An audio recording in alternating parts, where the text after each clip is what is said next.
My brother, my brother, my brother. How What you up? doing today, man? I'm trying to. I don't know what's going on with my Facebook tonight. It usually just pops right up, but let me see. Can I find it? Make sure that we are live like we're supposed to be. And it's saying we are, but it's just not popping up on my page. Oh man, technical difficulties. They are. There it is. There it is. As you can hear, my voice is kind of gonna be kind of awkward tonight, so I don't need nobody in the chat talking about why do he sound like he sound. You It's coach hard this weekend? it's basketball season. My voice There you gonna be go. every other night, every other day. But welcome to the Coach and Coach podcast. I am the defensive coordinator. Man, my job is to make sure that I can keep points off the board and make sure I put my offense in a good situation. Gotta get three and out, get them off to get my defense off the field, and make sure that I when I give the ball back to the offensive coordinator, he can score.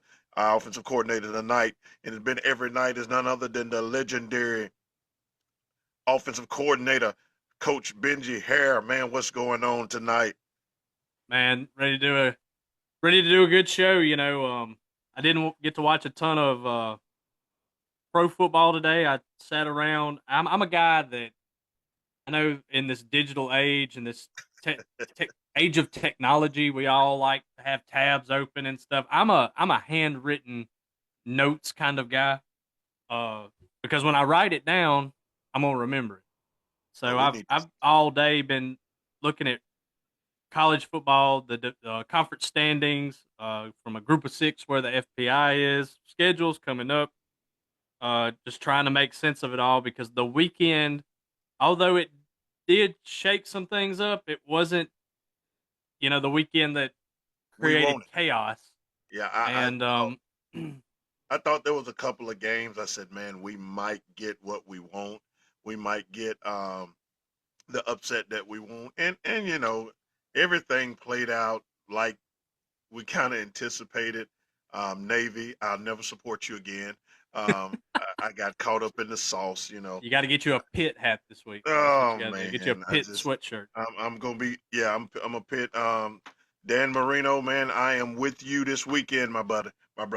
I know we beat Pitt in the Birmingham Bowl one year. Man, I forgive y'all for coming and showing up, but hey, I need y'all to make it happen for me. I'm sick and tired of Notre Dame, but man, it did not play out like I wanted it to play. Wasn't a lot of shaking and moving.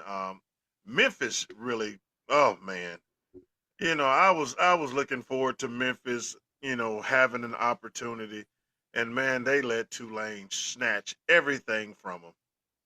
Yeah, but depending on how the Sun Belt shakes out, maybe Southern Miss can find a way. I I don't know, but So we we're still from got hope. Mississippi. We got to rep the state, right? Hey, the way everything went this weekend, crap. Southern Miss will find a way to lose this weekend too. But man, once again, we are the Coaching Coach podcast. If you are listening to us live, man, we appreciate it. We are on Facebook Live and we are also on TikTok Live. You TikTokers, touch that screen. Let us know you're there. Show us some love. Show us some love. Let us know that you're with us. Facebook Live. I'm gonna try my best to comment when you comment. I got my screen up. I'm ready to roll on both ends. If I don't do a good job in answering you on chat on TikTok, well, I got another set of eyes, better set of eyes. He don't have glasses on, I do. So that let me know that his eyes are a lot better than mine, and he'll be able to see it before we do. But if you missed this live episode tonight, make sure you can always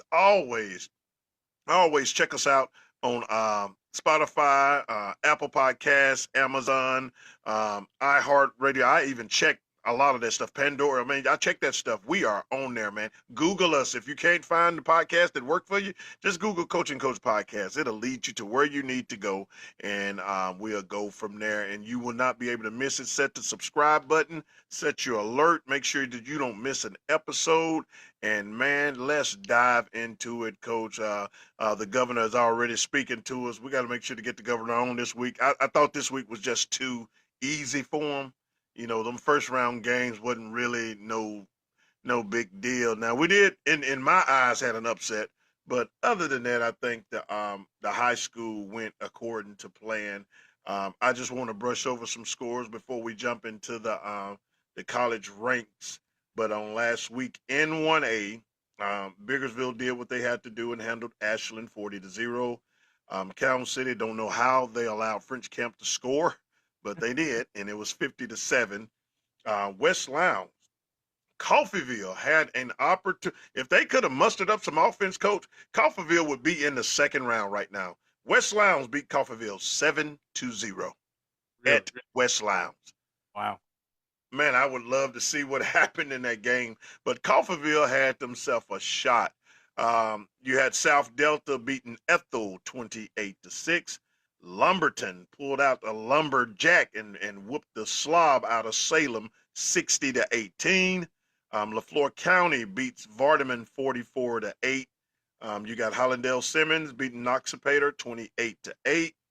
Okolona, the Okolona Chieftains went to West Tallahatchie, Webb, Mississippi, and pulled the upset and beat West Tally 24-20.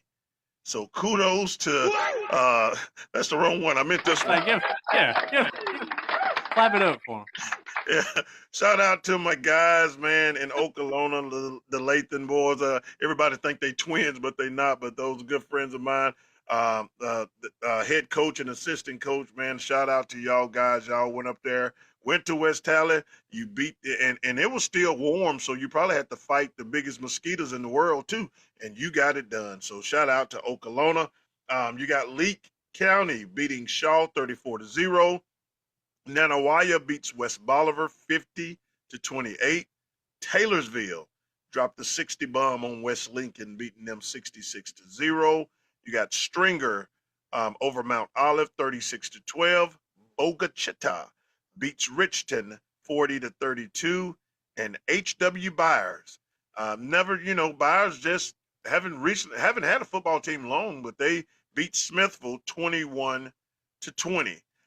In 2A on last week, you got Wesson beating Perry Central 49-14. Clarkdale beat Scott Central at Scott Central 20-16. Water Valley handles Walnut, beat them 34-8. Kemper County beats J.Z. George 38-6. Myrtle beat Hatley 29-6. Bay Springs beat Pelahatchie 12-0. East Marion beats Wilkinson County 46-6. Northside blanks Velma Jackson 42-0. Amite County beats Collins 36-19. East Webster beats Leland 53-0. Heidelberg dropped 78 on Newton.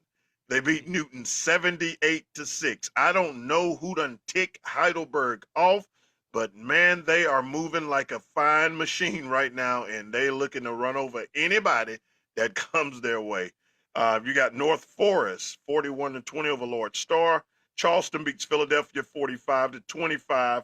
I don't know if Charleston just pulled their starters or what was the case that was. I know the governor might have some insight on that this Thursday, but they did score 25 on them, which was kind of shocking. Hamilton beat Strayhorn 55-6. Mize beat Lake 49-16. In 3A, in 3A, um, and then we move through these rather quickly. You got Boonville beating Independence 33-0. Raleigh beat Pisgah 44-0. West Marion beats Port Gibson 42-12. Um, North Panola good season came to an end as Belmont went to North Panola to beat them 28-14. Union beats Jefferson Davis County, and that incredible running back of theirs, 33-27. Presbyterian Christian beat Jefferson County 53-14. Cahoma County ends Alcorn Central season 50-7. Hazelhurst beat Tylertown 57-40. If you don't look at that correctly, you'll think that's a basketball game. Winona beats O'Bannon 41-22. Choctaw County went to Edwards and beat them 53-16. Noxubee County beat Yazoo County 41-15. Franklin County beat St. Patrick 42-6. Um, Aberdeen went to Humphreys County, beat them 42-34. And McGee went to Quitman and beat them 23-16. We got one more classification, and that will conclude the first week of playoffs for 1, 2, 3, and 4A. Columbia beat Moss Point 49-0. Poplarville beat Forest County Agriculture 49-20. Where the heck all these schools coming from, Coach? I mean, I mean, Forest County Agriculture. Where's all this coming from, man? You got Clarksdale beating Yazoo City 30-6. Macomb beat Greene County 68-26. Itawamba AHS beat Tisch County 42-23. Morton beat West Lauderdale 35-14. Forest beat Choctaw Central 18-7. Leake Central beat Richland 43-14. Louisville beat Ripley 49-7. Pass Christian beat South Pike 52-32. Kosciuszko beats Rosa Fort 58-10. Senatobia beats Greenwood 35-8.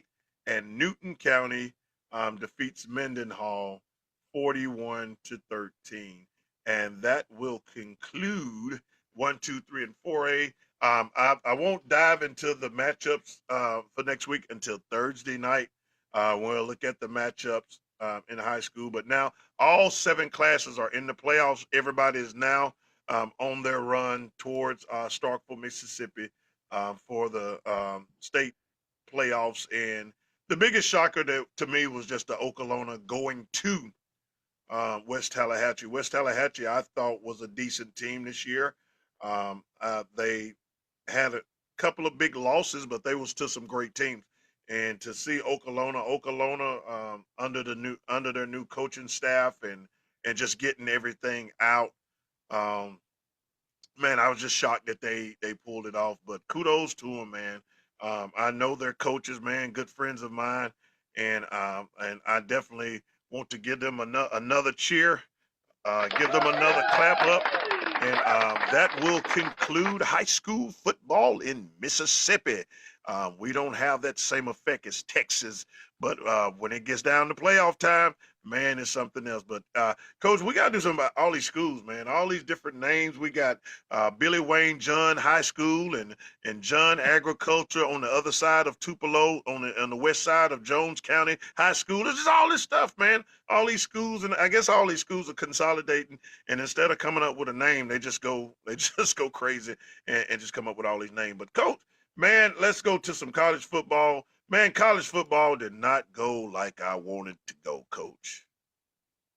Yeah, it was just kind of a scratch day. I was kind of shocked that my biggest takeaway from it would probably be you don't want to be on top of the ACC standings because you'll find yourself in a strange situation. Yeah. I didn't realize last night that Robbie Ashford still played college football. Still, I watched a good bit of the Wake Forest and Virginia game. He's quarterbacking. What year is he in? And I feel like he was at Auburn in Yeah, he's been in 20. a lot of places. He should be in year 6 Yeah, I'm by gonna say now. he's like this is year 5 or 6. He's been around for a minute, and I didn't realize he was at Wake Forest, but he quarterbacked them to a just a. It was a game to watch for sure.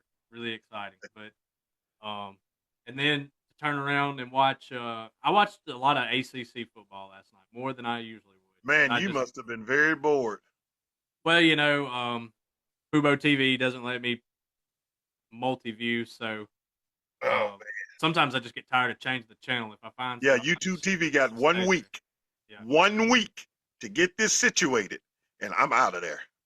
Even my yeah, mom, before you get to it, coach, even my mom went up to my sister's house and she came home. She said, "Ooh, the SEC just looks so much different on TV than these other places. I don't know if their production ain't caught up with it, but it's different when the SEC plays.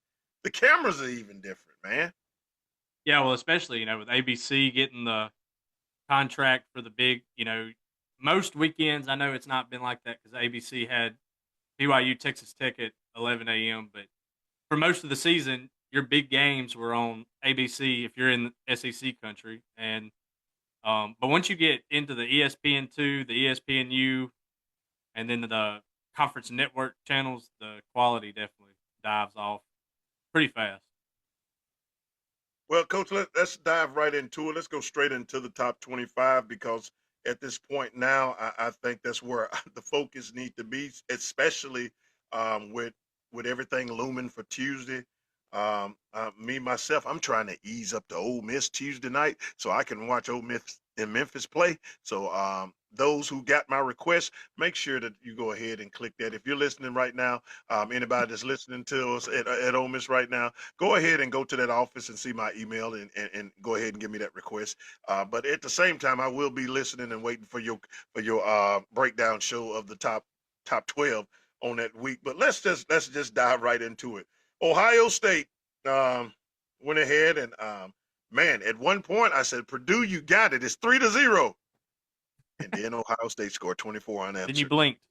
Yeah, you blinked. So for a minute, I thought Purdue had them, and no, I didn't. And Ohio State handled business like they've been doing all season long, and they beat Purdue 34-10. Now Indiana had to have, and even though it was a second down, it was second and 17, but Indiana had to have basically the catch of the year. I think without a doubt, the catch of the year. That's one of those catches that if they make it to the championship game, you're gonna go back and look at that catch and say, this catch saved our season. People ain't gonna look at it was second and 17. You still got two more shots at it. Only thing they're gonna say, that catch saved the season. Yeah. And I had the live stream earlier today on my page, and everybody was like, you know, Indiana, why are they number two? Yada Uh, yada yada. And my thing is, watch the game. it's a long season, and they've been beating people they've been beating people to sleep. I'm sure it's you know the coaching staff's probably had to have the talk with them, like, hey, you can get got, and they got a little scared, but Penn State's still a tough environment. I thought the touchdown play was incredible too because Mendoza had pressure. I'm talking about had pressure in his face. The receiver making the catch, did a He great job to dropped make sure he was he inbounds. dropped it to where only his player, that ball was either going out of bounds Yep. or into his hands. And to do that under pressure, man, people, like you just said, people may be asking why Indiana is a good freaking football team. Oh yeah, I think I think they're solid defensively, but if I could see and we'll get to see it, but if I could see Ohio State and Indiana, I would love. I'm gonna love watching Ohio State's defense and Indiana. I mean, yeah, Indiana's offense. Like that's what I really want to see. Um, and Penn State, Indiana squibbed it, not wanting a big time return, and I think they had a guy catch it that they thought it was going to get by, so they got good field position, and I thought they blew from a clock management standpoint. I thought Penn State didn't handle that final drive well, but sometimes you have to survive in advance. and that's what Indiana did. And I don't think they should be punished for that. And it happens. It happens. You first of all, they're at Penn State. And I think if you're a voter, this is why it's very important. I don't know if I've heard reports of how voters don't look at the ball game. It's important that you watch the game. It's important that you know where that game is. Um, Even though Penn State is 3-6, 0-6 in the Big Ten. When Penn State started this season, they were heralded as a top 5, top 3 team. So they didn't lose no talent. They lost a quarterback, but they didn't lose no talent. They lost a coach, but they didn't lose. So that was a team that should have been. Now, granted, yes, we got to factor in that they have not been successful this year, but you also got to look at that they had to go to Penn State, and they had to pull it. And man, even the best teams have had these types of games. Yeah, you're going to. I mean, it's just a long season, and sometimes somebody's going to get up for you. You know, Penn State guys, whether they're staying or not, they're trying to put tape together Yeah, for their chance to go somewhere else or to impress whoever's coming in. You know, whatever the case. You know, hoping not to get processed out of the program if they want to stay. And I think that you can't say that's not a talented roster because I think defensively Penn State is solid. I think it's on the offensive side of the ball, and you kind of saw it yesterday. They were able to slow Indiana down, but I can't punish Indiana for um and they're undefeated. having to survive a game, Yeah, and they they're and now they're set up where they got Wisconsin, a bye week, and Purdue. I feel yeah, like they're going to finish it off 12-0. 11-0. I meant 12-0, 12-0. Yeah, So yeah. my question is with Penn State, there's not a lot of high profile coaches out there that you can go get. Um, is this firing James Franklin? Is that more of a man? We jumped the gun because who else you gonna get? I think you could say that with a lot of these teams. I think outside of now, and I'm not saying this because I'm not a Hugh Freeze fan, but that's about the only one that I'm like, yeah, I can justify that one. That man hasn't won, Yeah, and he's been here for 3 years. He hadn't won anything. We're talking about James Franklin had what 9 seasons of really, and there were some rebuild type of years mixed in there, but I think he won 34 games over the last 3 years. he I was think, almost in the champ. Coach, the teams that he lost to in the Big Ten have won national championships. yeah, he was just Michigan a won a national championship. Ohio State just won. Those were the teams that was in the way to go to just say, hey, now we go on this losing streak because when you look at Clemson and Dabo Sweeney, they haven't, jumped the gun. Now, granted, Dabo got a national championship. He's been there a while, but who else is out there that's going to be better than what you just got rid of? oh, I mean, I think time will tell with that. Sometimes you just got to realize the grass ain't always greener. But I Mm, absolutely agree with you. Like, if you're not, we've said how many times have we said there's three coaches, yeah, three coaches that's won the national championship. You're not, you're not replacing him with someone that's won a national championship. Not an active coach that's won a national championship. I don't think it was, and it's been what over with for a month now, and I still don't believe it was a justifiable. Out of all, like to me, out of all of the jobs that are open, the Penn State one don't make sense and with to the me. Big Ten, with that Big Ten conference, the Big Ten conference kind of reminds me of like the SEC. You must have a coach that know how to coach in that conference. You can't just go grab somebody from the Mountain West or the Pac-10 or whatever it is right now, and say, "Come on!" Just because you had success at one of those schools, you got to have somebody that has that Big Ten grit, and like same thing with the SEC. You just can't go grab people to be in this position. You need people that know this landscape because coaching in that landscape, the Big Ten and the SEC, they are their own peninsulas. They're their own. When it comes to college football, you got the Big Ten island and you got the SEC island, and you got to know how to navigate in those areas in order to be successful. So, man, to fire him without a plan, man, I don't know. I hate to see Penn State, after all that James Franklin did to build it up. I think they're gonna end up going backwards on this decision. Yeah, because like you just said, without a plan, and I think that I really think some of this stuff was done note with like, okay, we did it. What's next? And that's where we're at. Like I really think that's how some of this played out. And it's unfortunate. I mean, because even when you look at the coaches that are available, um, you in this NIL, driven era, it's hard to just go with, a Well, system. even out of the super, there's flashy names. I mean, they're all candidates. Like I think of the guy at UC at US at South Florida. You think Yeah, of Lane Kiffin. You think of Drinkwitz. The guy at Memphis. The guy at some people are like, can we get Tony Elliott out of Virginia? Regardless of who it is, these lists are only so long, and the jobs list is so much longer that someone's not going to get their guy. So from that point, you failed because your fan base wanted a guy that they're not going to get. And and the then, fan and the fan base got to look at, okay, this is what James Franklin did this year, this year, this year. Now every year, it's gonna be, yeah, because every year now you go 5, you go 7-5 the next year, and you go 6-6, and now at that point, these athletic departments now must start operating just like professional. You just can't jump the gun on these decisions, man. Like you said, the Hugh Freeze one made 100% sense. I was shocked that he lasted that long.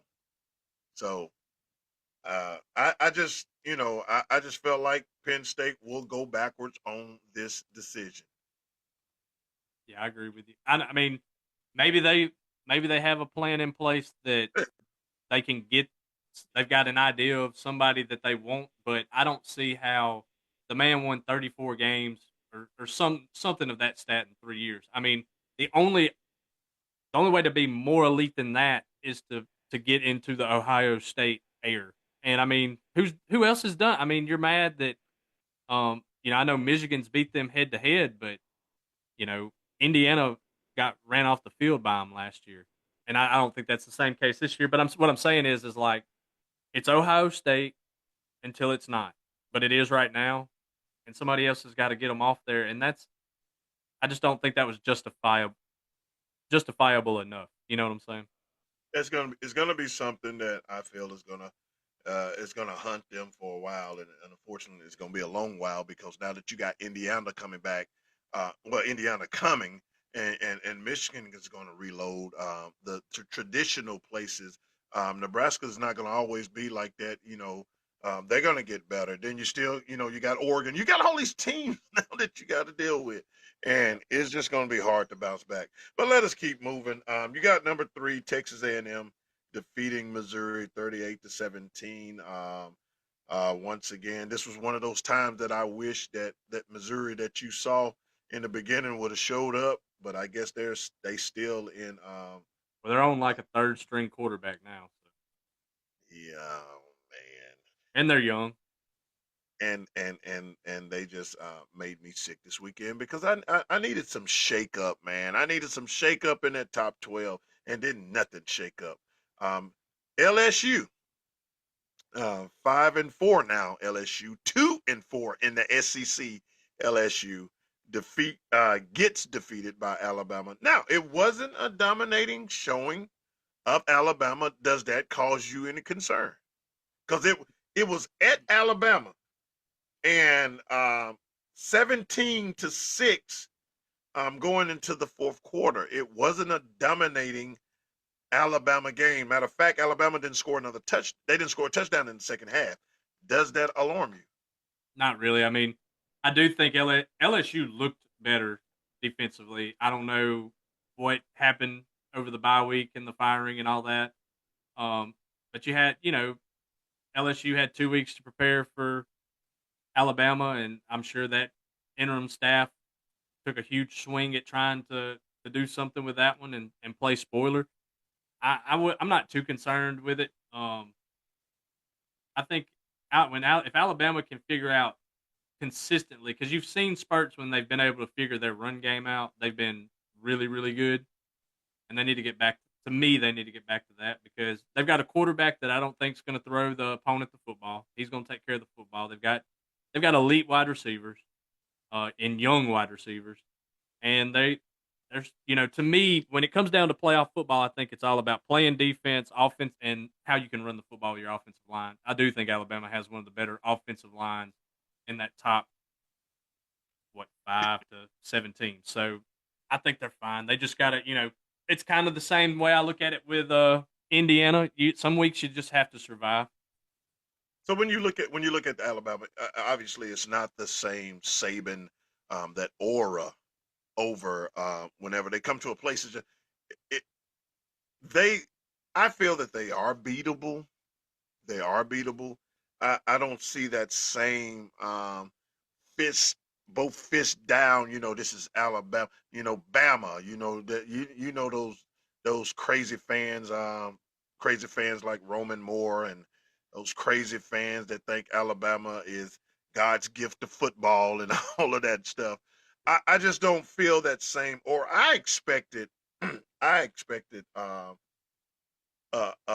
bigger victory than what I saw.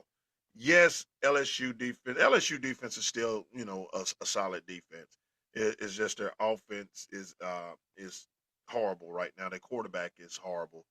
Um, and you've been alerting to that, for the last 3 or 4 weeks. Is that it's time for me to just accept that he's not that good.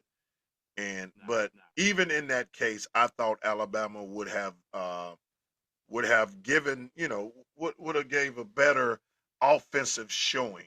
But they got the win. They got the win. Now, granted, this was at home opposed to Indiana being on the road, so that's why I feel. Now, I wouldn't be shocked. I wouldn't be shocked if A&M did jump Indiana, uh, for the simple fact A&M beat a ranked team on the road. It wouldn't shock me. I don't think the top three need to change, but it wouldn't shock me if A&M and Indiana swap places. I don't disagree. I don't think that I don't think it's going to happen, but I think it'll be a talking point going into like all day Tuesday on the shows and stuff that could A&M jump, but I just don't know why you would punish Indiana. But Well, I don't even really see it as a punishment, but at the same token, if I'm A&M, I'm like, wait a minute, we just went on the road to a ranked team that's 6-3 and beat them 38-17. That should mean something. yeah, and all the analytics point to A&M being the number one team in the country. So maybe this maybe this makes the committee rethink some things. Um, I just don't think out in the top four. I just don't see a lot of movement. I don't think they will. Okay, you got number 5 Georgia. Oh, Mississippi State, man. Why you didn't just, for a minute I thought, I tried to okay, tell you, Coach. yeah, I was getting up. I was at the probably, and we'll get to that game because it's the boldest game I ever been to in my life. But I was getting excited. I said, "Man, State is up 7-3. All right, all right." And then Georgia hauls off 28 unanswered points and just beat the dog out of the other dog. They Mississippi State might have to change their name because Georgia Bulldogs beat the dog out of them. So I don't know what state gonna call themselves in the next few weeks. Mississippi State Cowbells. I don't know, but they can't call themselves Bulldogs anymore because Georgia took that back. Yeah, if you go look at, I kind of felt different when I watched that first drive, but I was like, well, they did a good job scripting plays. They went right down the field like it wasn't nothing, Hey, and it that's was your guy, over. Levy. It Levy was is over with after that. Um, but I'm gonna tell you, and I know that we talked about the stats with Gunnar Stockton since the Ole Miss game. Um, he's been really good. 80% adjusted completion percentage. The part when you look at Georgia, you're just like, is the defense ain't that Georgia defense that you've seen in the no, past. No, But I don't, they've had some guys banged up. I don't know in the secondary. I don't know what, I don't know who comes back and what kind of difference that makes. Um, but offensively, Georgia can score points, and I know that this week, they're going to host Texas this week. It'll be different than playing um, Mississippi State's defense, and Ole Miss didn't stop them one time. no, What was that 3 weeks ago? But no. We I'm don't bring that up, Coach. I still got yeah, PTSD. we're moving on. Yeah, I PTSD, man. think this is going to be a big matchup come Saturday. Yeah, Um, and we'll get into that later in the week. But yeah. This can shake some things up. But do we see Egg Bowl a change in quarterback with Mississippi State I to think spark? it's coming. I think it's coming sooner than that. Because Shapen got hurt yesterday, didn't he? Yeah, but I haven't Now they, I haven't saw any reports on how severe it was. But you're going to Missouri. You're probably not going to win that game. I would, if it's me, Egg Bowl. You want to spark the fan base. You want to spark the fans. He will be my starting quarterback. yeah. I But mean, I thought I that would wait till then. I thought that he should have in that Arkansas those couple drives. I was surprised that they brought Shapen back in that game. Um, so very well could be that if Shapen can go, he'll be the guy. But I think it's time to, if it was me and I'm building towards my future and I want to keep my quarterback, because it's the portal era. If he wanted to go, he can go. I'm to have nothing to lose. I mean, I guess a bowl game is still on the line. Um, but I'm gonna tell you, he's got a big arm, and he's a lot bigger of a quarterback in the run game. I don't know why. I don't know what Levy. I'm not in that room, so I don't know what his handicaps are that keep him from being on the field. But it looks like he has it. He has whatever you need. And coach, if you notice, for the last 3 or 4 years, this has been Mississippi State's MO. They have a quarterback that's starting that they don't want, mad that he's not in there. They want the backup, and most of the time when the backup is in, he shows why he's the backup. Yeah. Now, I don't know if that's the case on this right here. And looking at the schedule, why in the heck did both teams get a bye? I don't like that. That's 2 weeks for them. State has one too. Yes, they played this weekend, and then they got a bye. So that means the egg. Oh man, it like we needed more to deal with. Thanks Yeah. a lot, scheduling SEC folk. Especially when Lane was trolling them on his halftime radio interview. Oh my goodness, coach. It. We'll get to. You can tell he likes his team, coach. And he Lane needs to grow up, man. God, Lee, man. He just he is He's just just. having Did you see fun. when he retweeted that Lagway was getting benched? Like, dude, are you kidding me, man? He's having Why? fun, man. Why? Speaking of Lane Kiffin, coach, I watched probably the most boringest game. Coach, it was so quiet in that stadium that you could hear everybody's conversation. The I believe Citadel, it. the Citadel in the first half threw 3 passes. One of them was from the running back. It was the worst game I have ever sat through in my life. But the fact that I was like, I'm not leaving, I'm here. When I saw that Chambliss threw for 333 yards, I said, when and where? Because I do not recall him throwing for that many yards, but it was horrible, coach. Yeah, kind of like you know, Lane said it in his post game presser, and you could see it. Like they were not. They were trying. They game planned for him to spread the ball out, get it out of his hand quick, throw it. I'm not saying a stat patent game, but a game that I think they wanted to get all the receivers involved, get touches, and show like, hey, this is how the offense moves, and they were able to do that. Lacey had a big game. Logan Diggs looked pretty good. As a guy that He looked better. He is looked going to better. get you He looked like what I said I think he need to be for us. He looked yeah. better this week. And I think that's kind of how they on a bye week you go out and you have your competitions and things like that, and when you have those hard days of practice. And it almost seemed like this was. I'm not saying they treated it like a bye week, but that this would have been your scrimmage off of what you worked on throughout your week of Exactly. practice. And That's what the they call Citadel had no problem with it. They got them a nice check coming, and 500,000. they go on back. Back where are they? They're from Carolina. Are they from? Is that in South South Carolina, Carolina? Yeah, Charleston, South Carolina. they head back to South Carolina, and Half a they'll million dollars. put it in the bank. Put it in the bank.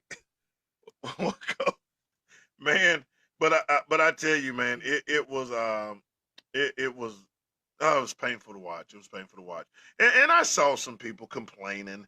Everybody, especially Florida fans, people that runs their team pages. It was even a guy that I actually responded to. I usually stay away from stuff like that, but I can't help myself sometimes.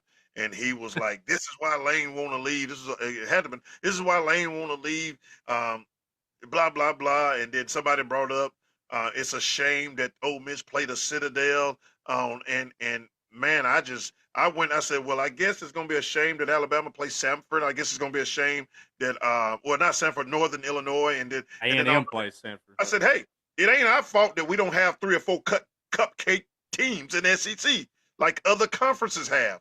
You Yeah, got we played. Ole Miss yeah, played conference games week 3 and week 4. and, So and somewhere go, them non-conference games are going to fit back into the schedule. exactly. So it ain't our fault that the SEC don't have 4 or 5 cupcake teams where you could just go in there and just roll over them. I mean, the SEC need to learn not to go and damage their opportunities to get into the playoffs while everybody else is playing in conference cupcake teams, and we're killing each other um, on our end, not beating each other up, and then all of a sudden, then we the one left out. Coach, we're gonna have some 10-2 teams that don't make it in, Yeah, I and mean you're it's gonna have, starting to look that way. and then you're gonna have these teams in the ACC. Hopefully, it won't be number one, but let's just say it happened. Big 12, ACC. You got teams that got people at their bottom that could not even beat our Kentucky. One guy made a point, said, "Well, if Ohio State was to play Kentucky, they would be a 3 touchdown favorite." Duh, Ohio State. Who's arguing that? But what Yeah, we saying, can your worst team beat our worst team? And that's the argument I be saying. Can your worst team beat our Kentucky? Can your worst team beat our Mississippi State? Can your worst team beat our South Carolina? And the answer is no. Don't put your best team against our best team, because then let's go toe for toe. Can Ohio State just go to Texas A&M and run through them? Can they just go to Alabama and just run through them? Can Oregon just come to Ole Miss and just run through them? No. So don't go and try to talk. But I guess I bit into it, man. They suck me in every time. I try to stay away from the stuff, but I do it anyway. well, I always say like I think that the top of the Big Ten is probably just as solid, if not could possibly be better than the top of the SEC. It's just that SEC's basement so much higher than the Big Ten basement, if that makes sense. Like the gap from what makes a like think about you said South Carolina. They're a few plays away from have beaten Alabama. They're a few Yes. plays away from it could have been a different game for us if Sellers could have hit some passes when he rolled out of the pocket. And I mean, you could probably go on and go on and go on with Okay. them. I mean, So, it's just I think the basement's higher than the so floor is the raised way in the the way SEC. Penn State is right now, you telling me that Penn State can go to South Carolina and beat them? You telling me that Michigan State can go to South Carolina and beat them? Or crap, you think can Purdue go beat Kentucky? No, Kentucky would whoop Purdue. So that's why you can't.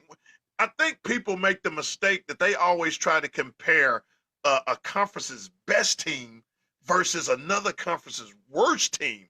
That's not how you compare it. The way you compare it is you go toe to toe. How do your best team fare against our best team? How do your midline teams fare against our midline team? How do your worst team fare against our worst team? Don't sit up there and tell me Ohio State would be a 3 or 4 touchdown favorite over Kentucky. Duh, we know that. Coach, the best way to settle this when they because that's what's going to happen when they Big expand this Ten versus the playoff. SEC.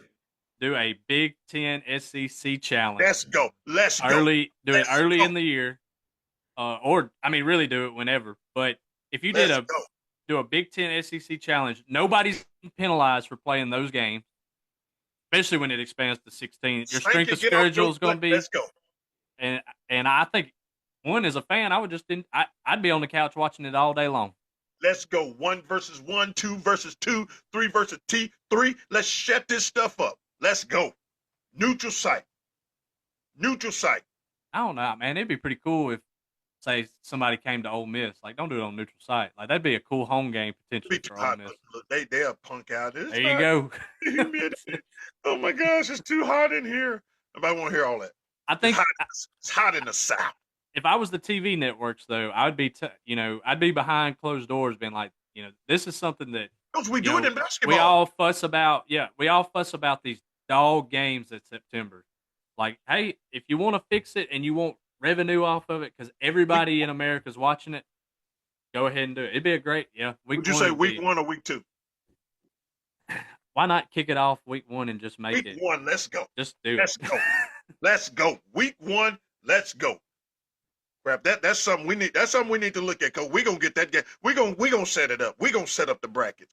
We're at the end of the season, coach, regular season, we're gonna set it up. 1 versus 1 all the way down. And don't even play. Y'all can quit tripping on the SEC. It could be one of the great off-season conversations we're gonna have to fill some time. Man, I got mad already. Let's go. Well, you got you said it. Texas Tech beats BYU 29-7. I do believe BYU will take the place of Memphis until they lose another one. Probably Texas Tech in the Big 12 championship game. But I think they're going to take the place of Memphis. I don't think they're going to put nobody else out of a smaller conference in there right now. I think they're Well, they going to have to. Like, it's a must. They have to. Yeah, they have to. Well, it'll probably be South Florida or James Madison on Tuesday night.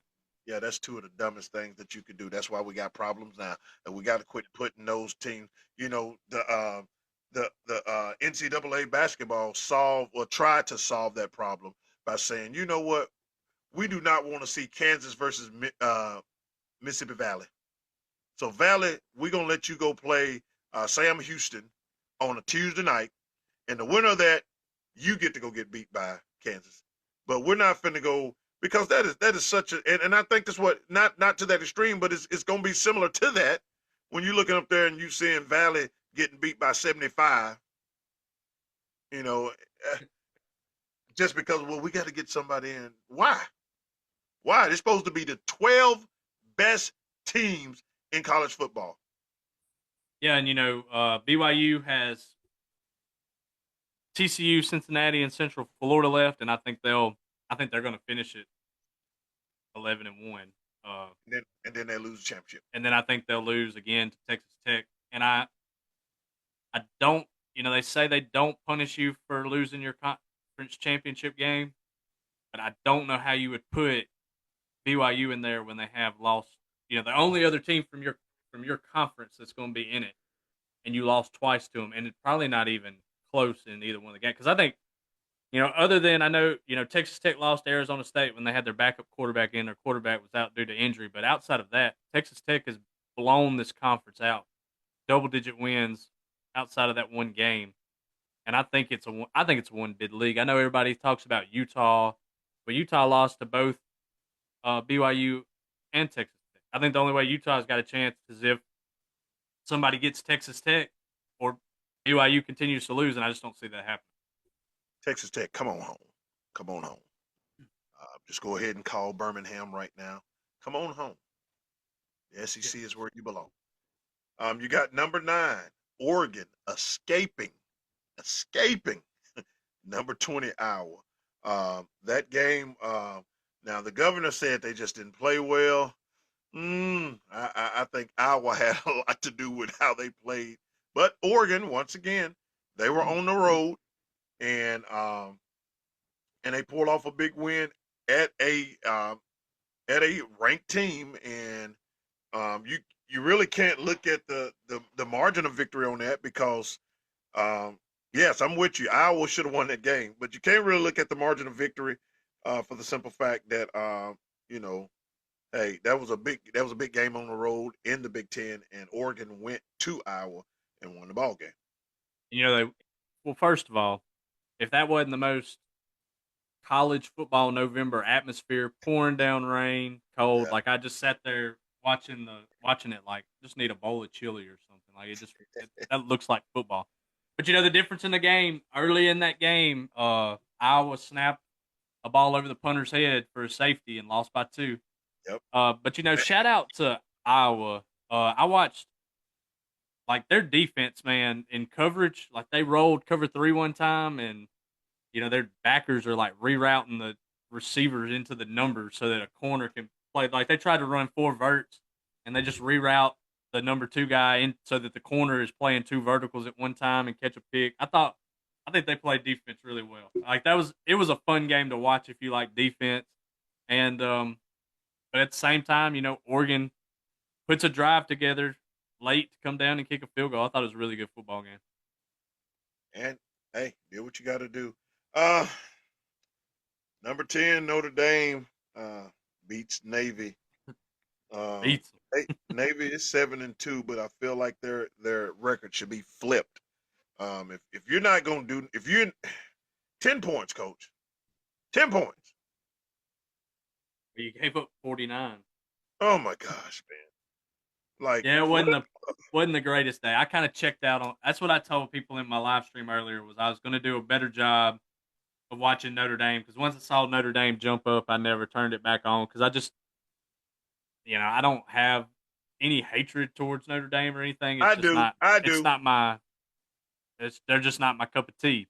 See, That I'm coach, gonna it goes back some years. I used to be a Miami Hurricane fan. yeah. I was really, I was, I watched McGahee knee get exploded. I wasn't a fan of theirs. I didn't know much, but let's say I came around the time Warren Sapp was there. I didn't know The Rock was there. I didn't really know about Michael Irvin them, but I was following them when Warren Sapp was there and all of those mediocre quarterbacks that were winning championships, but they were, Miami's biggest rivalry back then, and I just haven't let it go. Now, hey, much respect, Jerome Bettis, uh, Rocket Ishmael, and all of those, and what was the dude that had the fake girlfriend? All of them, all of them. Teo. I shouldn't have said that, but anyway, I think it's a documentary coming out on that. So I've never just really, and I hate the fact that how they treat Notre Dame. Notre Dame don't really have to do much, but just maintain, and they always put them in position. It's well documented on this show. Okay, I don't know what to say about nobody else's show, but it's very documented on this show. My dislike for Notre Dame. Yeah, and somebody on the TikTok chat, JoJo said Notre Dame should be the group of 5 team in the playoff. It's ridiculous they get the special treatment. And honestly, I mean, they don't belong to a conference, so I get it. But if you're not a Notre Dame guy, cheer for Pitt this week because they're in if they beat Pitt because there's nothing Yeah, left. They're going to go ten yeah. and two. And at the same time though, coach, like we talked about this in the live earlier. Have they beat anybody? No, but they're not really. But their big losses, the number 3 team in the country is one of them. Like you can't penalize them. And it was what a 41-40 game, very close game. And then you lost to the Miami loss is looking worse as time goes on. But um, Let's penalize them for that. he said I'm definitely a Panther this week. So Oh, yeah, on the way. and I'm gonna tell you, and we'll break it down later in the week. But I do like Pitt. Like I like some of their gap scheme stuff. I like how they, some of the +1 runs too. They're explosive in the run game, and they can hit you over the top. So I do think from a week away view because that's still what's 5 days away, 6 days away from now. I think 11.5. If today, I think 11.5 is too many points. That's what Notre Dame's 11.5 point favorite. How it opened. Well, once again, it's tough being in the ACC. You got you got Wake Forest going to Virginia and beating them 16-9, and then you had California going to Louisville and beating them 29-26. Coach, what do we do with the ACC? Probably end up Georgia Tech and Pitt probably finding their. Well, I don't know. I guess Virginia could somehow still be in that championship game. I'm gonna tell you, Virginia's not good. Uh, I know Georgia Tech got wrote off after a week, but I think they're the.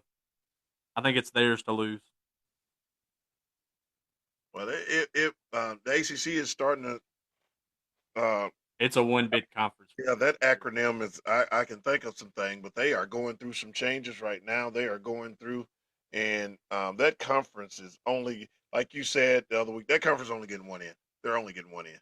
Yeah, I think it's Georgia Tech. If you made me bet on a favorite to win it, because if things go scratch and it's I don't know how the tiebreakers work, but if say Virginia gets in there, and I'm not sure Virginia don't get beat by Duke this week, but I think Pitt and Georgia Tech would be a really good ACC championship game. But if it's Georgia Tech and Virginia, you can give it to Georgia Tech.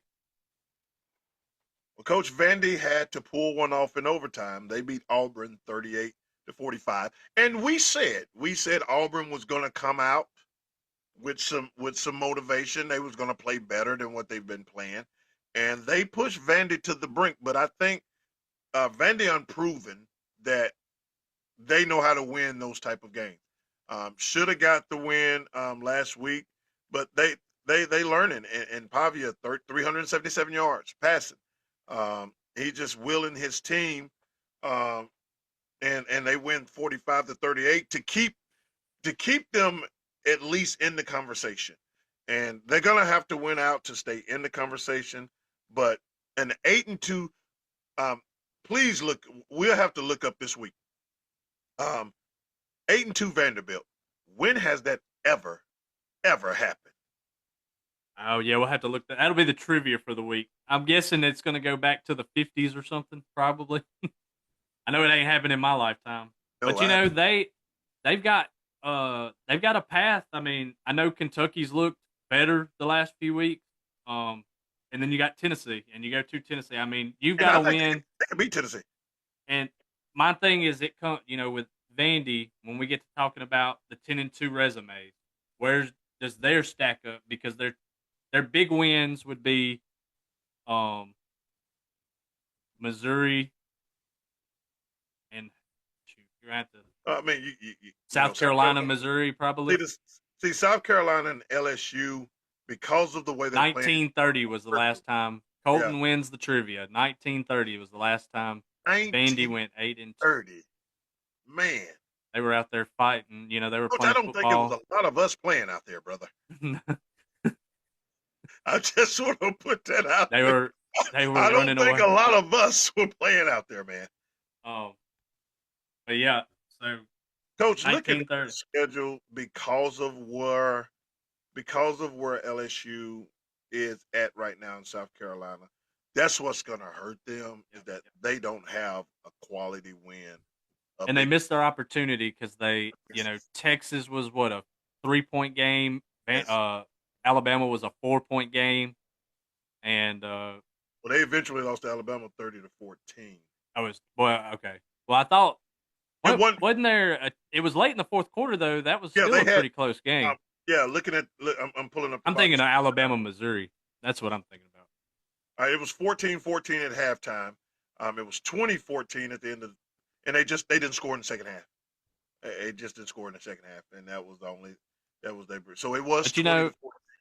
on the flip side of that game, because JoJo says Durkin would be a great hire for AU. I think he's definitely head coaching material. But I want to give a shout out to Derek Nix. The man was Yeah, getting paid to do nothing the last couple of years, yeah. and let Hugh call all the plays. But I thought the offense looked like it had a identity. It wasn't like, hey, let's try to hit you over the top. They had a tempo to them. They gashed. There were times where they gashed Vandy, and then they just I thought they did some good things with the quarterback on some RPO stuff, some free access stuff, some spacing stuff. I thought they did a really nice. I thought he did a really nice job calling the offense. I don't know what they were paying him to do before last week, but I guess Auburn's finally going to get some return on their investment. I mean, crap, we paid him for 7, 8 years not to do anything. So hey, he coached every position at Ole Miss, from running backs to tight ends Hey, to I thought that's the best the Auburn offense has looked in like 3 years. I mean, wow. seriously, they played. I thought they were a lot better yesterday. You got Miami back on the winning ways. They beat Syracuse 38-10, and Wisconsin upsets Washington. And like I said, it's one of those things that when you pull in a team from another conference, they don't really get. They don't get to let me see. Yeah, yeah. I'm with you, Colton. Another guy that was at Ole Miss, Frank was at Ole Miss. With Houston, not Houston. I think he was. He might have stayed. I know he was there with Ogeron, and he is that pipeline to the Louisiana high school players in that area. So we knew both teams was going to come in and have that motivation to play better, to play hard. But when you're dealing with teams, and kudos to Vanderbilt, Vanderbilt is now becoming, now we're expecting them to win. Yeah, It's yeah, we're expecting them to, because when they were down, I was like, man, this ain't this is that. But we're expecting Vandy to come back. We're expecting Vandy to win now, and that's a different feel. Um, well, coach, that wraps up the top 25. Um, where do we stand? Where do we stand right now? Where is everything standing at this point? from a conference standing standpoint, there's 4 teams fighting for. Listen to this. Well, there's 5 teams fighting for their right to get to the ACC championship. Georgia Tech's 5-1 in the conference. Virginia's 5-1 in the conference. Pitt is 5-1 in the conference. SMU is 7-3, 5-1 in the conference. Duke, coach, is 5-4, 4-1 in the ACC. Are you kidding? Are you kidding me? There's 3 teams fighting for the Big 12 conference. Texas Tech 9-1, 6-1. BYU 8-1, 5-1. Cincinnati 7-2, 5-1. And Texas Tech would hold tiebreakers over BYU or Cincinnati should anything crazy happen there. Well, I guess I don't know about that. I'd have to go back and look at Cincinnati, but they would have a tiebreaker over BYU. The Big Ten: Indiana 10-0, 7-0. Ohio State 9-0, 6-0. USC's got some interesting games coming up. You know that they've got Iowa and let's see who else do they have? Iowa, Oregon, UCLA to end their season. They're 7-2, 5-1 in conference play. Oregon's 8-1, 5-1. Michigan 7-2, 5-1. And then in the SEC, you have A&M and Alabama 6-0 each in conference play, and then Georgia's there. I don't think Georgia's 6-1. I think it would take some type of something for Ole Miss to get into the conference Yeah, championship game, even if they Georgia. went out. A&M is not losing. Just looking at, Yeah, they have Sanford. They yeah, have they they got have Texas at South Carolina. and that game is spooky. You know how Texas is with big games. But even in that situation, we would need Georgia to lose to Texas, and then what does that do to Texas if Texas beat Georgia and beat A&M? Oh, if they could jump, I think they could jump up. If they win both of those games, there's a chance they could jump up as high as the 5. I Yeah, mean, really, they could jump from a resume standpoint. They could jump Ole Miss, and like Colton says, Texas and Georgia will have huge implications. Some yeah. things are going to work their way out uh, That's that's. over the next few weeks, but that's something to think about. Would you say that? Would you count that as an elimination game? What? Which game? Georgia and Texas. I don't think it's an elimination game for Georgia. I think Georgia's still in the thick of things, but it's one for Texas. Texas loses, they're done. But I wouldn't count Georgia out just yet with a loss. Hmm. All right, looking at Texas. Texas. Let's see. Texas. They have. Texas have Georgia. And like I said, Yeah, Texas they have win. Georgia, Arkansas, A&M, and the They win out. shame in the Arkansas ordeal is that I'm not a Texas guy or an Arkansas guy, but I've always heard that used to be a big time rivalry, and the fact that we don't. we don't get because what did that used to be, the Big Eight or something like Yeah, that, or the old Southern Conference or whatever. Um, Back in the day before my time, uh, I would have liked to have seen that be the rivalry that I think the conference wanted that to be when Texas joined, and I don't think it's going to be. That Georgia played their first complete 4-quarter game against. Yeah, they did.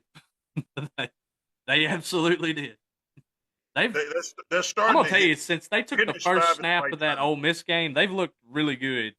I know that the Florida game was so, but I think they're starting to peak, like you just said. They're starting to peak at the At the right time. at the right time. At the right time. And then, possibility that they won't have to go deal with a conference championship game. Yeah, I mean, because it's never meant less to go to the conference championship game. And the thing Go is, get a trophy, but that's about it. possibility that they get to host a home game in the playoffs, and they and plus they've been there and done that. They've won an SEC championship. They've been there, done that. They got when you get to that point, almost like the professional players, when you get to a point where being a 1 seed, 2 seed, 3 seed doesn't matter. It's just making sure that you're healthy going into the playoffs and let's go for the championship. And I think everybody now have championship aspirations. Just all of those mini battles are not even worth it anymore. Yeah, I agree with you. And then, Coach, looking at the group of six, I think South Florida will be who the committee picks come Tuesday. They have the 25th best FPI. They're 25th in the FPI. And then I think it's James Madison and North Texas. Those are the three I think that'll be fighting for it. Um, Tulane could possibly get back in there, but I think right now, if I had to guess, it's going to be South Florida. Is who they'll pick on Tuesday, and then James Madison would be probably that. If there was a first two or first four out for the group of six, JMU's probably that first one. Coach, all of that just sounds ugly. It does. It just sounds.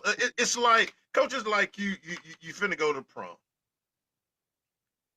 and you got five of the ugliest girls that you got to choose from. You're not winning that battle. Like, just stay. It's one of them things. Mama ain't going to prom. Why you ain't going? Look at who I got to choose from. That's what it seems. That's why I don't. I wish they would fix that. Let's go to the best 12. If you are the best 12, don't just put you in because Or coach, you here need to here do better in your scheduling. hear me out.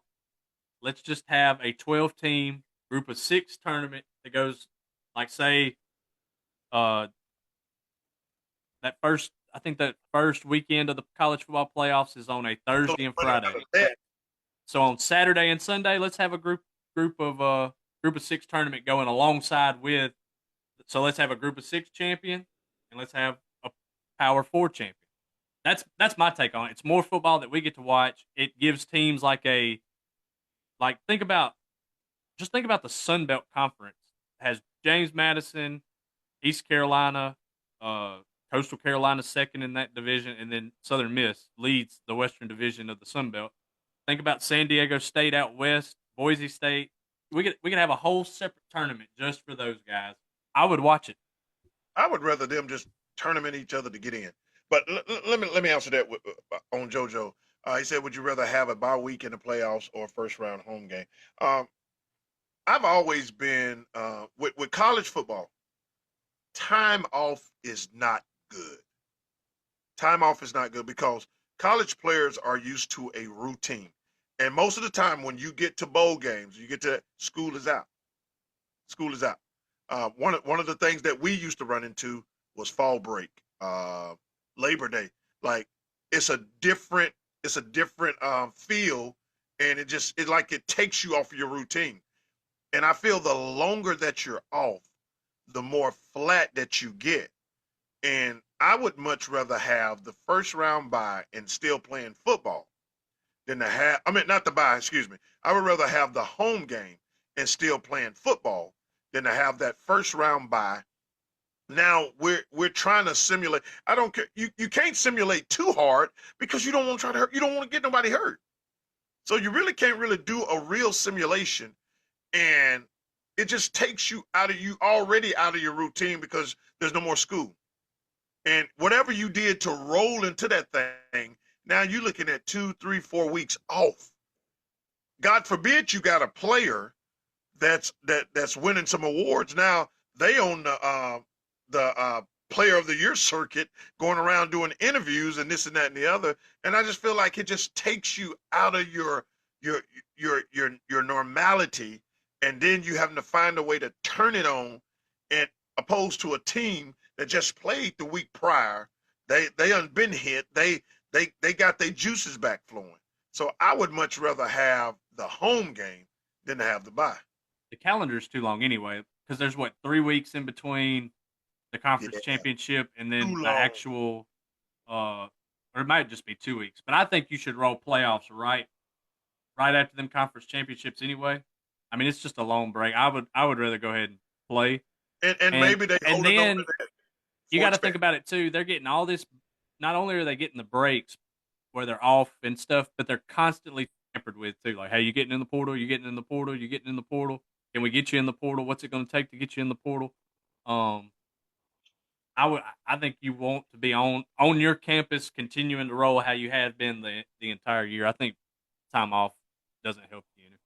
And Colton, you're making a good point. And maybe in the future, in Colton, they might get to a point to where they do treat it like that because I was fortunate enough to have some friends that was in the NFL. And whenever I would talk to them, the way they describe, like they never even used the word practice. I remember Fred, when I used to sit down with Fred Thomas, we'd just talk about stuff. He never called practice practice. He always called it work. Man, gotta get up, go to work in the morning. Gotta go to work in the morning. Man, what you call it, got to work late. He always called it work. Talking to MD and just hearing some of his stories, talking to Migo and hearing some of their stories. But that was something that they had to grow into, learning how to be professionals. So when they got time off, they understand. I never forget when Migo got into the league. They said they Migo signed with the Bengals. Hey man, welcome to the Bengals. Here's this playbook. We'll see you in 3 weeks. Yeah, And basically, you better know what's in that playbook because they're not finna go and teach it to you. nah, They're they're not not finna go babysitting into, you. You're yeah. you're a professional.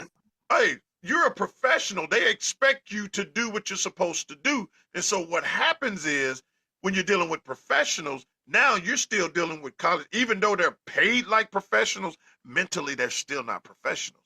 There's still people handing them and showing them how to eat. They're not learning how to eat on their own. The reason why I know that, because you have only a select few. There are elite players know how to eat on their own. Those players that's midline or just have great talent. Great talent players don't make it in the NFL. There's a reason why. A lot of times we look at players and like, man, how did they? How did they didn't make it?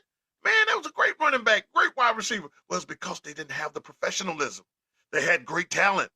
They had amazing ability, but they didn't have the professionalism. So I think that's what happened with what you're saying with that time off. Man, these are kids. You would think even a simple thing, they might, well, coach, I'm just in my room. No, you need to be asleep. You don't understand at 18 and 19 how much rest do you need. You don't understand that. I never forget the first time when I was doing my powerlifting career. I never forget I had a seasoned veteran came up to me. He said, "You need to take a week off before the meet." No, I can't take no week off. Man, I got to keep pumping this weight. But what he was trying to get me to understand, everything you undone in the 6 weeks is done. Now you need to give your body time to recover. And what I did, I had to learn how to manage my body. And one thing college kids, very few of them know how to do is manage their body. You think about, I'm Ole Miss with a week with a bye. I got practice, and then I'm going to the square. Yeah, And everybody loved me because we winning. So now everybody's saying, "Come on in," and I'm out to 2, 3 o'clock in the morning. Now I'm getting up and I'm going to practice, and boom, I'm injured. I'm injured. Why? Because my body has not recovered. I haven't went and got any rest because I'm 18. I'm 19. My body just bounced back. Yeah, but so that's one of the that I think that's the biggest issue that will come. And I think in time, I think coaches will start, dealing with and have a better support system around you that understands that hey, your body is how you make this money. You got to take care of your body. When we and you've been in this situation, coach, trying to tell a high school player that man, they kind of hear you, but they don't. They hear you, but they don't. But like with me, I used to tell them my body was the way I made a living. So I could not put anything in my body. I had to treat my body a certain way. Now I don't do that no more. And it shows. I'm fat now. I got a belly now. I didn't have that back then, but I do now. Why? Because I'm done. And so I think that's one of the reasons that you run into that lackluster performance when you got that buy. Yeah, I'm with you. Agents are vultures. Agents are no different than those lawyers that be following the ambulance. So a lot of these agents are just parents and or cousins or something looking And it's out so for easy to it's looking manipulate. out for the family, not the kid. So the reason why it's so easy to manipulate, I had to tell parents, coaches don't use a third party to recruit you. You got these recruiting services. Well, they said if I pay them $125, they'll get Johnny recruited. I said, listen here. There is no coach that's using a recruiting service. They will call you if they want your kid. Can you imagine now with these agents or like you said, cousins and uncles and different that think they know? You got a lot of people that think they got connections and they don't. They think they know because they had an AAU team or they had a travel baseball team or they've been on the 7-on-7 circuit and they've been that you don't have no connection, but you can manipulate folks into making them think that you got those connections. And I know that's another story for another day, but you know uh, that's another aspect of the game that got to be addressed as well because you're going to have people getting in the portal with this information that's not all the way there, and then they find themselves in a situation where now they looking at everybody else like, why did you fail me? I don't know. It's just I mean, it's an interesting conversation. You could take a whole podcast on stuff like yeah, that. that's something we'll probably look at in the off season because that's usually when it happens. It's just it's unfortunate that stuff like that happens like that, but it do, and people prey on they prey on their opportunity to get rich off of you. They want to get rich off of you, and they don't care that they putting these kids in bad situations. All they selling is this dream that you can make this if you go over there, not factoring in, like I always say, my favorite word, cost of living. Yep. They don't talk about cost of living. I would like to know who advised the kid from Tennessee that went to UCLA. It's pretty sure it's his father, Mm, but I'm not accusing anybody. That's what I've heard. mm, mm. So you look at that. That's a great example of a situation where maybe that it could have been some. Hold on, let's wait a minute. Let's look at this. But hey, it happened, and unfortunately, you're gonna have a lot of kids. A lot of kids is gonna get messed up in this situation because of that. But coach, man, that is the college side. I'm out of college, so now let's talk about some stuff that I love to talk about. Let's talk about some NFL today, man. And before we get into the games, man, our boy Jackson Dart was having an amazing game and then he got concussed. Yeah, I saw that. It's like the man can't just get through one whole game without either Oh him man, or his teammates falling to it, injury. But man, he was balling. Like they were just running. It looked like they took Charlie Weiss Jr.'s playbook and just said, "All right, go oh, have I fun, think y'all." they did, coach. Like I he was think just they, I think they called and said, "How can?" And this is what professional coaches need to do. How can I make this player, fit with what I'm trying to do? Because it looked like an Ole Miss offense. he looks like he kind of looks like he slimmed up some, or like all the weights like good weight for him. Like he Yeah, looked yeah. fast running today.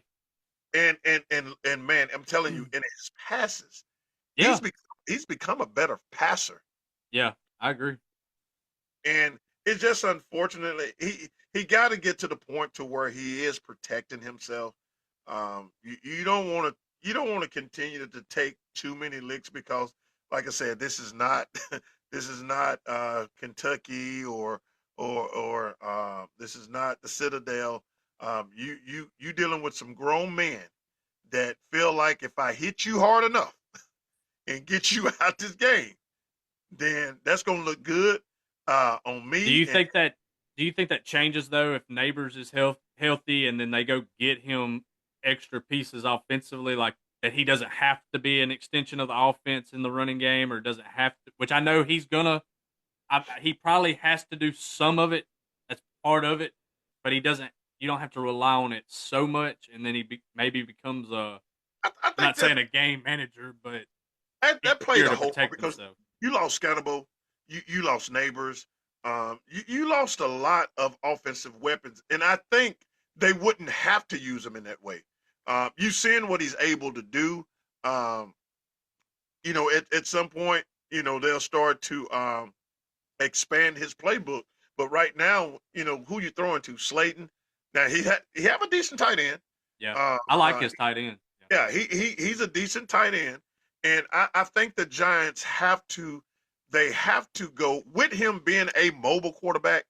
Um, I think they have to fix some of their offensive line issues via free agency. It ain't like people want to play in New York. New York is a big market, but I think Right. skill wise they have to address.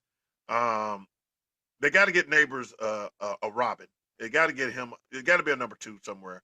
Um, the way Scannable run the ball, man, he man, his career will be done in 2 years if he don't learn how. Man, this the days of Allstott and Rathman, yeah, it worked back then. Larry Zonka. Yeah, you can't do that now. You gonna be in the hospital, man. And I just feel like you fix that up and fix that defensive back. The Giants are showing potential. Now, my thing is do you stay with the with the head coach or do you move on? And that's going to be one of the biggest. That's going to be the thing because I do feel like the Giants is going to end up with a losing record, maybe 4 or 5 wins on the season. And what do you do in that situation? Do you I go saw ahead? on X, formerly known as Twitter, that it was in discussion of dismissing him, but I didn't know if that was clickbait or not. That was like an hour after the game finished. So I feel like it wasn't. It wouldn't shock me that Monday morning they fired him because I think it's time to I think it's time to just go ahead and let's go ahead and make that move for the future with our quarterback. Let's make the move for the future with our quarterback. Let's just bring a coach in that's going to fit his skill set and let's go from there. So I mean it's just and he said is Sark coachable. Sark how would you feel about start going to New York Be because interesting. It'd be he made it interesting. clear. Yeah, it would be interesting. I just, man, they're paying these college coaches so much money. Like, is it? I know you're going to get the portal off your back and stuff. Is there Yeah, you enough made a money good out point there? on that. Now you said now you got more control, or you got an at least you know how long you're going to have that player. Yeah, like you don't have to worry about the transfer portal. Well, your roster's your roster once you sign guys. I think it'd be interesting to see if they contacted him. I think I'm telling you, I think there's some college coaches out there that would love to make the jump. Yeah, Good ones. I mean, I think Lane Kiffin's one of them if it's the right spot. I don't think he would go to New York, but coach, coach, you know Lane. Why wouldn't he go to New York? That is perfect for him. he said, well, he talked to Jackson Dart's dad and said he would not come. It's too cold in New York for him. He wants to be That in the that will be Miami the, that will be the Miami. only reason. Yeah. That would be the only reason because But he yeah, loves this. That's interesting. Yeah, I never looked at it. Good point. Good take right there because that kind of makes sense. That kind of makes sense. Just to run over some scores and just some big things that happened today. Uh, Freaking Jonathan Taylor, coach, is going insane. Coach, he had 113 yards in the fourth quarter in overtime. Not just now he ended up with 244 yards rushing, but he had 113 yards in the fourth quarter. And no, let me make that. Who'd Let you me say my earphone fell out? Who'd you say? Jonathan Taylor with the Oh, Colts. yeah, They that's my offensive player of the year, man. well, you know what? He might be MVP, coach, Yeah. because if he because I don't think the Colts will do us like the Eagles did us last year. The Eagles did us a disservice last year. Saquon Barkley had an opportunity to do something special, and they benched him.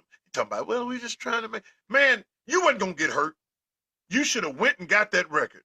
I believe if Jonathan Taylor is close to that record, probably because he's on a nice pace right now. And Yeah, he if is. he gets close to that record, I think the Colts go for it. But for him to, Atlanta is doing. I thought Atlanta was going to be okay this year, but man, they are doing a nosedive right now, and they played well enough to win today, but they just could not get it done. And Jonathan Taylor, and once again, Daniel Daniel Jones, 4th and 2, made an incredible throw to the tight end, and the tight end made an incredible play to get the fourth down. But Daniel Jones is looking like a man.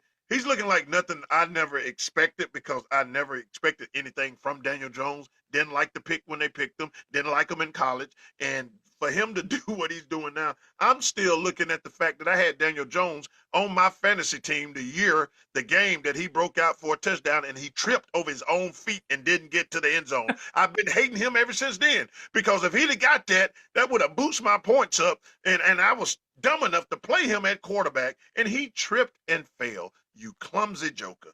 But man, the Colts are rolling right now, and Jonathan Taylor had a big game today, and they win. Uh, Carolina Panthers, I, I don't get it. They let the Saints come to Carolina. The 1-8 Saints went to Carolina and beat Carolina 17-7. The Carolina Panthers could not get rolling. Tyler Show had a, a a good game, 17-25 for 282 yards. Um, Even though they traded their number 2 receiver off to the Seahawks, they still managed to put together a good passing game today. And the Saints, they might win 2 more games the rest of the year, but for them, it's more of what I didn't see in Carolina. I really thought that Carolina was just going to, handle business because the Saints have looked horrible on defense and they look even worse on offense. And I thought Carolina don't have a great defense, but they have an okay defense. And they did not give nothing today. And Bryce Bryce Young, I don't know. I don't know. The thing is they're winning, but Bryce Young is a horrible quarterback. He is statistically he is horrible. And how long do you just go with that? I Uh, mean, he's horrible, coach. So do you yeah, just because you thought he was going to take a step forward this year for a little bit of it, and it's just not. I don't know because they're surely they've got. But do you draft one or well, can I you mean, find right one? now, you Because know, they they will probably be got plenty of money to spend, but you're not going to spend they it. don't spend no money. You're going to get somebody on a rookie deal through the draft. It's not a very big. I guess it's not a big enough market that you're expecting to win free agency. So I guess you are probably drafting one. And it's a weak like this is a weak class of quarterback.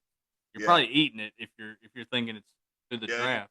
yeah, there's no sense of even jumping in that because you're not going to really get nothing out of that.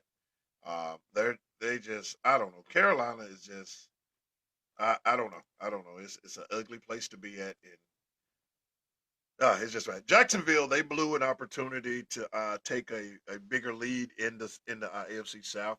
The number 1 defense, Houston Texan, even though they gave up 29 points today, Houston Texan was also without their starting quarterback C.J. Stroud. David Mills was the backup last year. He was the backup when C.J. Stroud tore his ACL, and Mills has been a serviceable quarterback. So him, coming in and getting the job done is nothing shocking because he's been in that situation before. The Jacksonville Jaguars blew an opportunity, but I think the biggest surprise today was the Buffalo Bills dropping a game to the Miami Dolphins. McDaniel lived to see another week.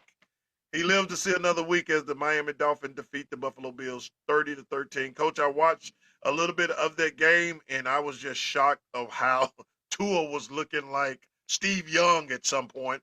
He's rolling to the left. He's planning and he's throwing the ball back to the right, which is something I thought we wasn't supposed to teach our quarterbacks. But Tua was dropping it to Waddle, and I was trying. But the Bills' defense is to be as good a team as the Bills are.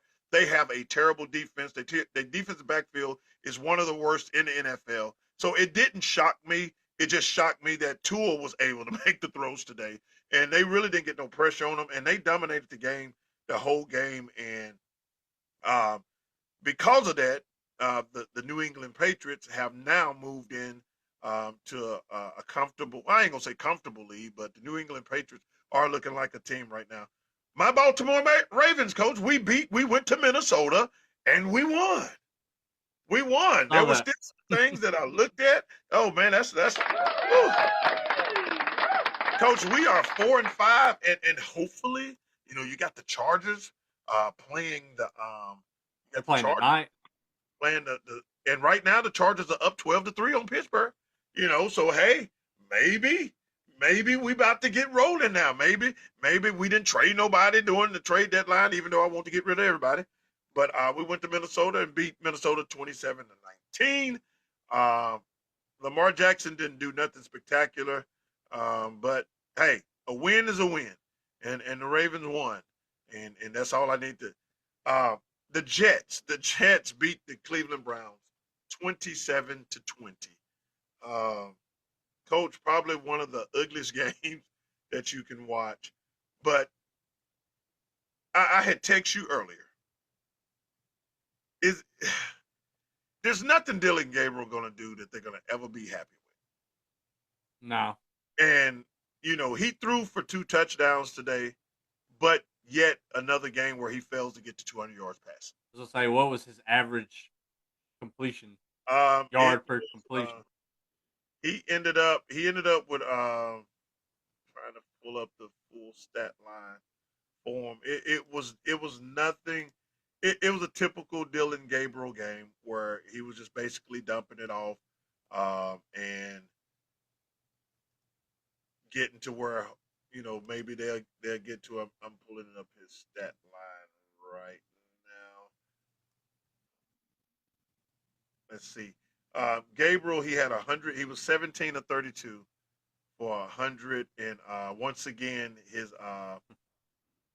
once again he averaged five on the year, coach. In his last 1, 2, 3, 4, 5 games, um, he's averaged 5.8, 4.3, 6.4, 4.5, 5.2 yards per catch. Yeah, you're not. I mean, if you can, if you can get it down the field, a little bit at a time, but you got to be able to, like, that's when you're averaging that, you're not hitting a throw. Like, there's not even one in there that's averaging 15, 20. Like, you're gonna want to hit an explosive. Like, there's if your average is that low, that's all you're doing. And coach, I don't know if Shador will be any better with air yards because it's not like they got some studs at receiver. Jerry Judy is at the end of his career. He's not really putting up nothing, and it's not like they got a bunch of great receivers around them. But Yeah. it's just against Miami, it had 116 yards. New England, 156 yards, and against the Jets, 167 yards. Now he did have 221 yards against the Steelers, but he threw the ball 52 times, um, and his average was a lot lower today at 4.3 yards a catch. So I mean, uh, yeah, I'm with you. Even on the season, he's only been above 60 twice. Well, if you count the 60% against New England. But once again, I don't even think Shador is the answer. The Cleveland Browns is just a bad football team. They're just a Yeah, bad football I'm with team, you.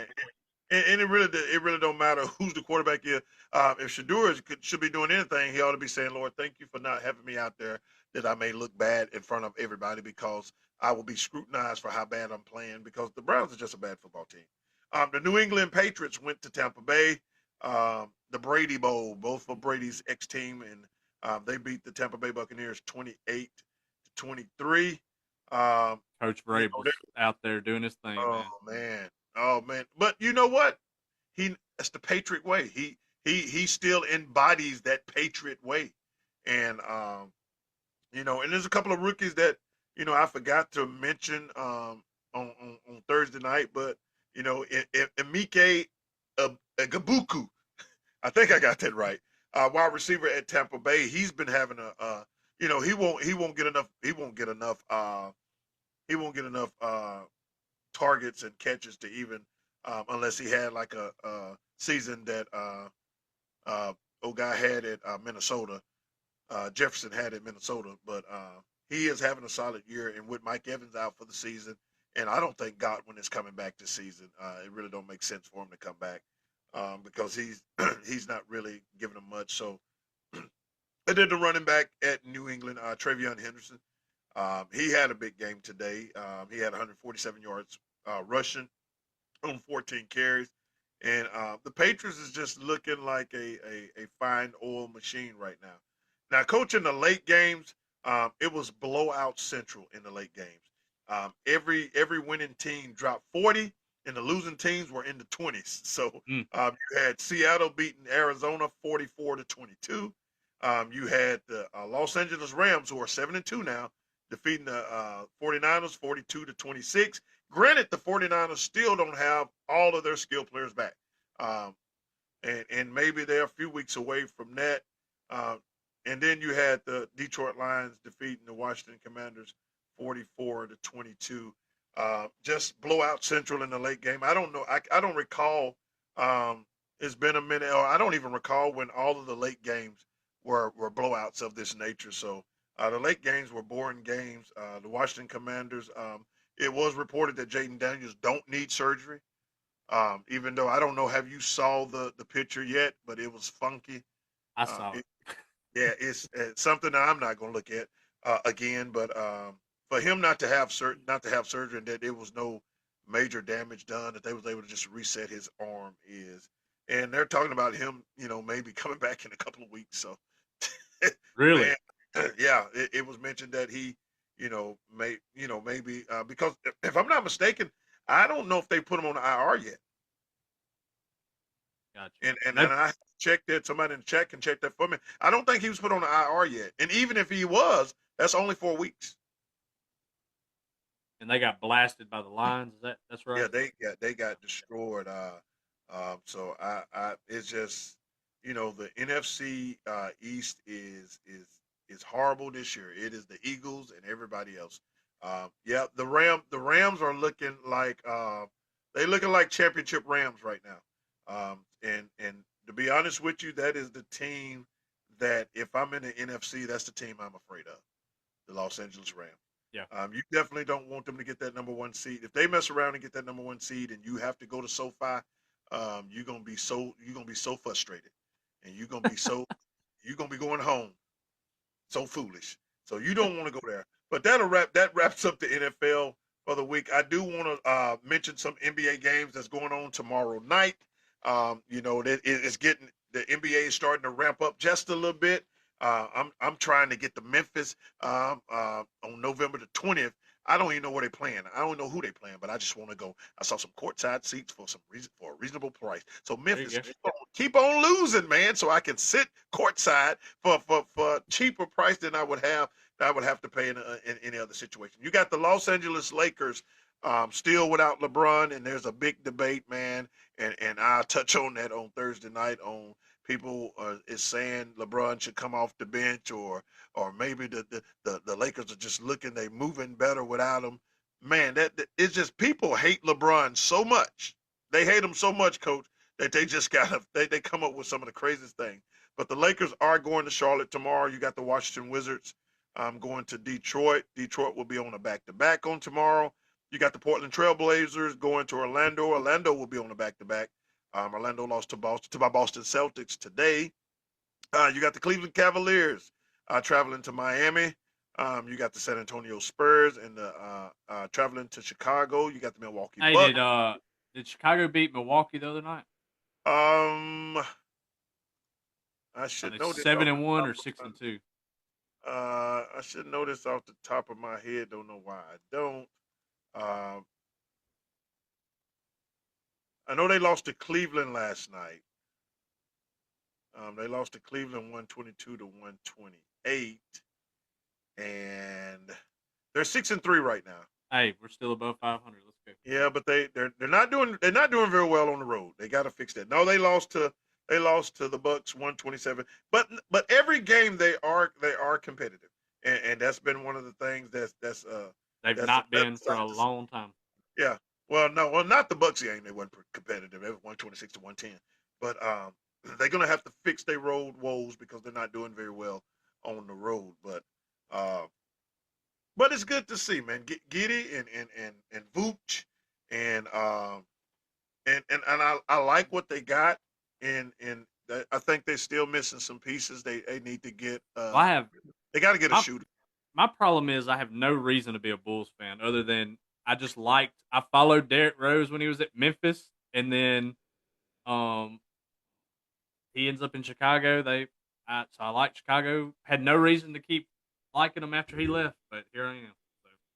So And right now, they're still missing. I can't think of his name. Oh man, it's right there on the top. White. He's still hurt. Kobe White. Kobe White. When they get Kobe White back, that would give them a second score, and I think that's what they're missing right now. They got to get somebody that can score. Because Giddy he packs the. Now he's going to load up the stat sheet. He's going to give you the points, and rebounds, the six. He's starting to be a walking triple double right now. Matter of fact, he's averaging 9.3 assists a game on the season, and he's also averaging 9.6 rebounds a game. So he's almost averaging a triple double, which a few years ago that was unheard of until Westbrook kept doing it. Yeah. So you get White in. They just got Ayo Dosa don't know how to say his name, but they got him back on this week. And Kevin Herter is still. Maybe I look at Kevin Herter as the Kevin Herter that was at Atlanta. Maybe he's not that same shooter, but he's still. I think when you add Kobe White back to the mix, then you're gonna see some things opening up. And Vooch is still a viable center. Now his defense is still something uh, to be looked at because he don't play it very well. But he do put pressure on other centers in the league. So they do right now. They got to fix their bench. It's not much of a bench now. Trey Jones would go to the bench, and that will help their bench out.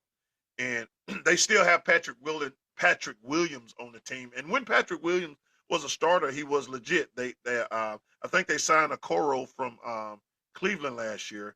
So you know I don't know. Chicago Bulls. This was crazy, Coach. This will be the year that they'll trade players during the trading deadline. Because years when they should have traded Levine and they should have traded DeRozan and tried to get some more pieces in there, they wouldn't. And this will be the year that when they get close to competing, they'll mess around and not. They'll mess around and do something else. They'll do something stupid. So, See you, JoJo. Appreciate you. Hotty oh, toddy. appreciate you, JoJo, man. Hey, we hot tied all the way, man. Hey, we're gonna walk all the way to this championship. And if we do make the championship, I can tell you right now, whatever game I got is canceled or we're gonna postpone it. I'm going to the championship because, Coach, I'm gonna tell you something.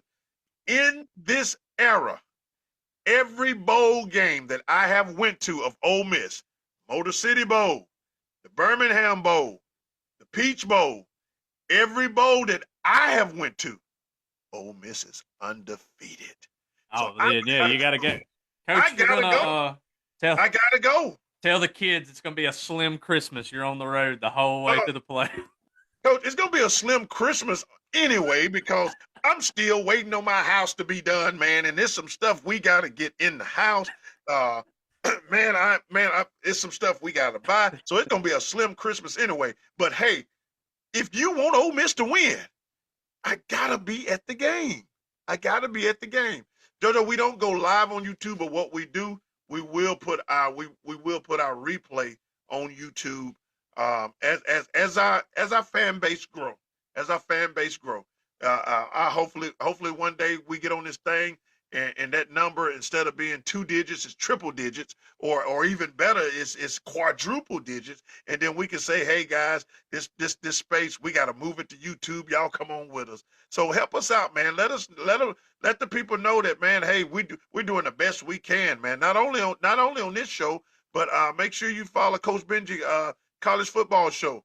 Follow that show, man. Follow us, and let your friends know, and man, and even we also, if you want to listen to the show later on, or if you want to listen to the show on your way to work, you can go to Spotify, you can go to Apple Podcasts, you can go to any other podcast. You type in Coach and Coach Podcast. If I'm not mistaken, this will be episode 22.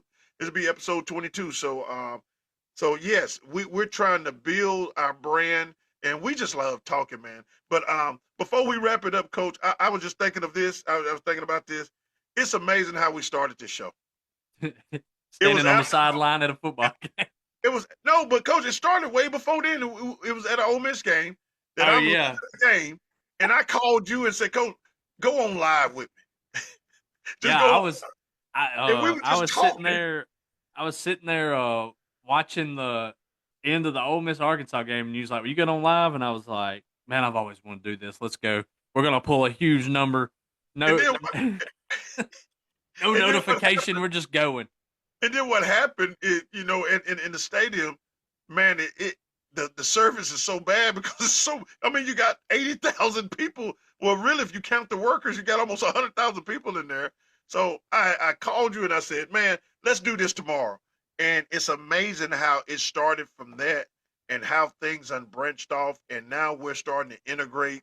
We started off high school and then we got to working in college, and now we're starting to integrate. Coach, you got me now. I got to start studying the college basketball game, man. I'm up here trying to get the schedules together so I can make sure I know about the Boozer twins, and I gotta follow Kaya and Anthony. I gotta follow all them guys that's going to be in the draft next year.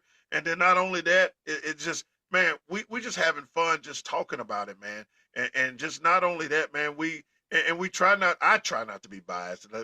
Coach, don't be biased. I'm just, y'all pray for me. I get a little overzealous for my team, and I go all out for my team. But one thing about it, when we look and when we see things, I'm not a State fan. I dislike State, but man, but when I see factual things, you just got to be factual about it. I hated Tom Brady, but crap, I couldn't help to say, but I had to say he the greatest. I had to say it, even though Lawrence Taylor said Joe Montana is still the GOAT. Yeah. That's what he said. He said Joe Montana had to deal with some stuff, but I think we're just but yeah, so we're looking to bring you more, we know the college football season ain't gonna last forever. Coach gonna get me going, especially on baseball season. I am really banking on him to make sure we're on top of that college baseball when it happens. I'm gonna try to do my best to cover WNBA a little bit more this year, and I like women's college basketball. I love women's college basketball, and maybe because I'm a girls coach, and that's why. But we're just trying to talk all things sports, and man, it's because of y'all that we come on every week, and man, we appreciate y'all. No doubt. Well, Coach, man, good show tonight, and man, I'm definitely going to be looking forward to the Tuesday night Coach Benji top 12 show. I'm sorry, I don't even know what to call it no more. I said top 25, top 12, but I'm looking forward to that. And yeah, I'll probably go live Tuesday right after that all gets announced. Hopefully, I'll be in Oxford and be able to give you some insight on what I see, because Ole Miss is playing Memphis at Ole Miss on Tuesday night, and I checked my schedule, Coach, and I don't have no game until Friday this week. Well, I got a junior high game Monday, and then we open up high school on Friday night versus Hucker. So I got Tuesday off. Well, not off, but I want to go to the game and I want to watch me some Ole Miss basketball so I can get ready for the season. So, Coach, man, we appreciate everybody on the governor, man. Appreciate you, Darren. Everybody that was chatting with us on Facebook. Let's see, Coach. Make sure I get to JoJo. We appreciate you, man. Colton, thank y'all for going back and forth with us. And you, what y'all don't understand, it keeps us going. When you're communicating with us, we just roll with it. Oh man, he a Hucker Wildcat. So well, y'all gonna have to come to Trojan Land. Y'all gotta come to Trojan Land on Friday night. So man, we appreciate everybody. So Coach, if nothing else to hold their attention is like we do it in church. If nothing else to hold our attention, we do the benediction and we roll on out of here. So make sure you check out Coach's playoff. How do we say this? We'll just call it the weekly college football show. The weekly, yeah, that's what we'll do. The Coach Benjamin weekly college football show on Tuesday night. Check us out on Thursday night as we do the Thursday night preview show. We'll be looking at the high school playoff picture, second round for 1, 2, 3, and 4A, and the first round for 5, 6, and 7A. We'll also brace you for the top 25 that week, and we'll look at some NBA as well on that. So until we see you again, I am Coach Marks. That guy's Coach Benji, and our music just cut off. That means I went too long. We'll see you on the next one.